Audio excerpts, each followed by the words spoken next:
কিন্তু রমজান মাস যখন চলে যাবে দেখবেন অধিকাংশ মসজিদে কি হয়, 30 মিনিট 45 মিনিট পরে আজান হয়। সুবে সাদেক হওয়ার মিনিমাম 30 থেকে 45 মিনিট পরে আজান হয়।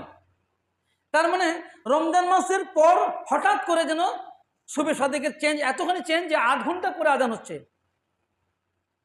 তাহলে আমাদের এলাকার মসজিদগুলোতে এখন যে আজান হচ্ছে, সেই আজান শুনে আপনি যদি সাহারি খান তাহলে আপনার রোজা লাগবে না, রোজা কবুল হবে না। কেন বলেন তো?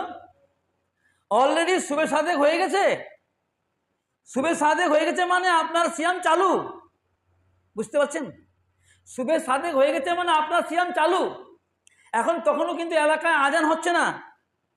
তার মানে রমজান মাস যখনই কেটে গেল তখন আজানটা আধ ঘন্টা থেকে 45 মিনিট পরে আজানটা হয় আমাদের এলাকার বেশিরভাগ মসজিদে। তাহলে আপনি যদি আজান শুনে খাওয়া শেষ করেন, অটোমেটিক সিয়াম আপনার ভেঙে গেল, এই সিয়াম আর কবুল হবে না।